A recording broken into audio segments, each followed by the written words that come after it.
हर हर महादेव। श्री शिवाय नमस्तुभ्यम।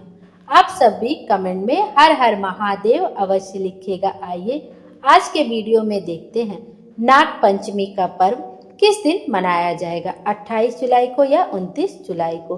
पूजा का शुभ मुहूर्त कब से कब तक है, कौन कौन से शुभ संयोग बन रहे हैं, पूजा की विधि क्या है। नाग पंचमी की सावन महीने के शुक्ल पक्ष की पंचमी तिथि को नाग पंचमी का पर्व मनाया जाता है। इस दिन भगवान शिव, माता पार्वती और नाग देवताओं की पूजा करने का विधान है।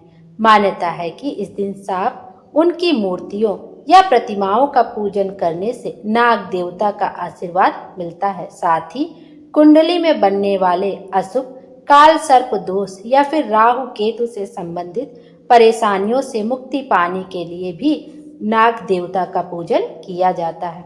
इस साल सावन मास के शुक्ल पक्ष की पंचमी तिथि 28 जुलाई की रात 11:24 से शुरू होकर 30 जुलाई की रात 12:46 तक रहेगी। ऐसे में उदया तिथि के अनुसार नाग पंचमी का पर्व 29 जुलाई 2025 दिन मंगलवार को मनाया जाएगा।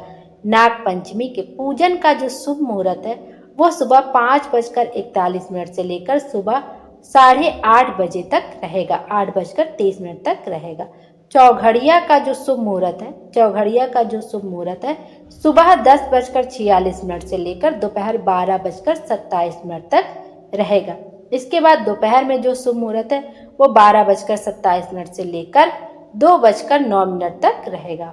पूजन का जो अगला शुभ मुहूर्त है वो दोपहर में 3:51 से लेकर शाम को 5:32 तक रहेगा। नागों की पूजा क्यों की जाती है? नाग पंचमी के दिन सांपों की पूजा करने से परिवार को सांपों के डर से मुक्ति मिलती है। मान्यता है कि ऐसा करने से जीवन में सुख समृद्धि आती है और मन वांछित फल की प्राप्ति होती है। नाग पंचमी के दिन पूजन कैसे करें? नाग पंचमी के दिन भगवान शंकर और माता पार्वती की विधि विधान से पूजन की जाती है। ब्रह्म मुहूर्त में उठकर या जब भी आप उठते हैं स्नान करें और उस दिन व्रत का संकल्प लें कि मैं आज नाग पंचमी का, बहुत लोग व्रत भी रखते हैं और बहुत लोग नहीं रखते हैं, तो वो भगवान शंकर के मंदिर जाकर, शिवालय जाकर वहाँ पर पूजा अर्चना कर सकते हैं, या घर पे ही भगवान शंकर की प्रतिमा रख के, माता पार्वती की प्रतिमा रख के किसी पाटे पर लाल कपड़ा, पीला कपड़ा रखकर बिछाकर वहाँ पर पूजन कर सकते हैं भगवान शंकर और माता पार्वती की। और बहुत सारे लोग नागों का चित्र बनाकर पूजन करते हैं। करना क्या है कि आपको शिवालय जाकर या अपने घर में शिवलिंग को दूध, दही, गंगा जल, शहद सबसे आपको पंचामृत बना के उससे अभिषेक कराना है।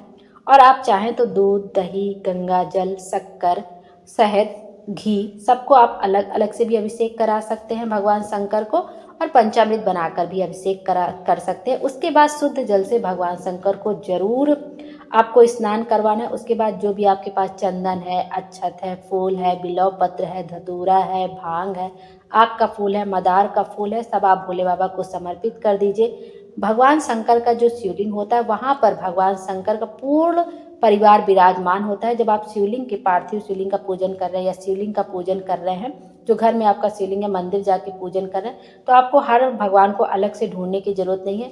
वहीं पर गणेश जी भी हैं, कार्तिकेय जी, माता अशोक सुंदरी, माता पार्वती भी हैं। तो सारी भगवान का पूर्ण परिवार वहीं पर विराजमान है। और भगवान शंकर की 5 बेटियां भी जो जलाधारी ऊपर लटकी रहती, जहाँ कलश से एक एक बूंद जल नीचे गिरता रहता शिवलिंग पर, भगवान शंकर की 5 बेटियां वहाँ पर विराजमान रहती हैं। तो आपको कहीं अलग से पूजन करने की जरूरत नहीं है। आप चाहें तो नाग देवता का अलग से पूजन कर सकते हैं, चित्र बना के भी आप कर सकते हैं। नाग के 8 रूपों जैसे अनंत, वासुकी, पद्म, महापद्म, तक्षक, कुलीर, करकट और शंख की पूजा कर सकते हैं।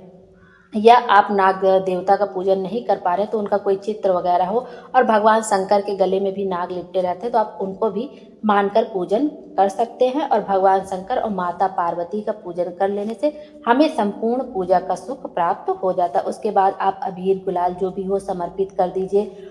आप उसके बाद धूप बत्ती दिखा दीजिए, आरती कर लीजिए, आपकी पूजा पूर्ण मानी जाए। और सावन के महीना है तो 2 लोटा जल भगवान शंकर के शिवलिंग पे जरूर से जरूर समर्पित करें। इस तरह से जब पूजन करते हैं तो हमारी पूर्ण पूजा मान्य हो जाती है। इस बार नाग पंचमी पे कई सारे शुभ योग भी बन रहे हैं, जैसे रवि योग और शिववास योग का निर्माण हो रहा है। और शिववास योग पर इस शुभ अवसर पर भगवान शिव कैलाश पर जगत जननी माँ पार्वती के साथ रहेंगे। तो इस दौरान शिव परिवार संग नाग देवता की पूजा करने से हमारी सभी मनोकामना पूर्ण होगी, साथ ही नाग देवता का आशीर्वाद भी मिलेगा। भगवान शंकर हम सबकी मनोकामना पूर्ण करें और हमारे जीवन को खुशियों से भर दें। Thank you.